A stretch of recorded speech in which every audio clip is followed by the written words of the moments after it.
Have you ever wondered why some people seem to receive favor and blessings even when life feels unfair? Maybe you're thinking, pero bro, di naman kasunod-sunod yung tao. Kakainis lang eh. 'Di ba? You see others breaking rules, taking shortcuts, and yet somehow they seem to thrive. And you ask yourself, why can't I? Hi, this is Brother Arjen. Welcome to our OBM of the week. So today, we're going to explore something powerful. Why obedience brings blessings. And how your saying yes to God, even when it's hard, can actually change your life. So are you ready?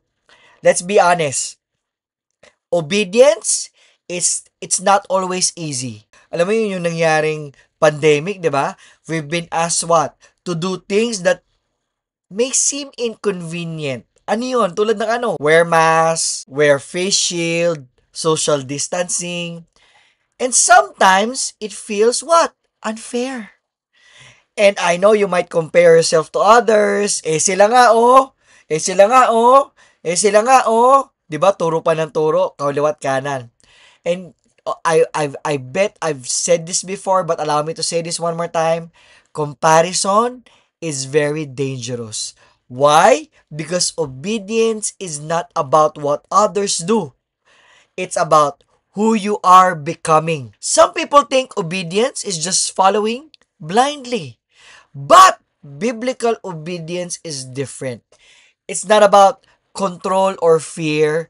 It's about trusting God that even when you can't see the full picture, you know that He is in control. When a command aligns with goodness and truth, obeying it is actually an act of faith. It is saying, Lord, I trust you more than my own understanding. Even small, consistent obedience builds character and positions you for God's blessings. So here's the beautiful truth.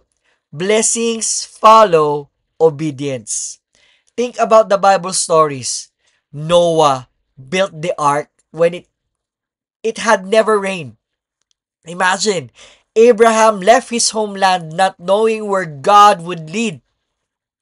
Jesus obeyed all the way to the cross. Every breakthrough begins with obedience. Your blessing might not look like what you expect. It could be peace, protection, or strength. But God promises this. Listen carefully. Obedience thus brings blessings. So before we continue, my dear brothers and sisters, if you're enjoying this message, so don't forget to hit that subscribe button, click that bell so you won't miss any of these blessings. Or if you're on Facebook, send stars, tag someone, kindly like and share as well because every click, every share, it helps us spread God's word further. So let's continue. Some think their small acts don't matter. But every single yes to God, it creates what? Momentum. So you're encouraging a colleague, you're choosing honesty over convenience, you're praying when nobody else is. This may seem small, but small acts of obedience often lead to big blessings. So how can we walk in obedience today? Let me give you 5 things to remember. Number 1, you pause before you react. Ask, Lord, what do you want me to do? Number 2, you seek His Word. Scripture reveals His heart and values. Number 3, honor authority. Respect rules, leaders, and members unless it contradicts God's Word. Number 4, stay teachable. You adjust. You correct what needs to be corrected when God corrects you. Number 5, celebrate small wins. Every obedient step, it counts. Obedience, my dear brothers and sisters, it's a lifestyle. It's not just a one-time decision. The more consistent you are, the more you create space for God's blessings to flow. My dear friend, Don't let frustration, comparison, or fear pull you away from obedience.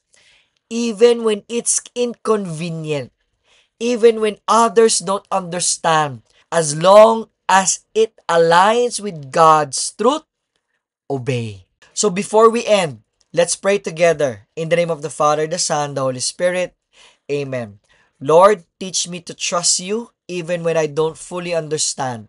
Help me obey your word and follow your leading. Strengthen my heart to choose what is good and what is right, and let my obedience open the door to your blessing. All this we pray today in Jesus' name. Amen. In the name of the Father, the Son, the Holy Spirit. Amen. Thank you very much, my dear brothers and sisters, for watching. Always remember this: God is in you. Continue shining His light because, believe me or not, you are a blessing. God bless. See ya.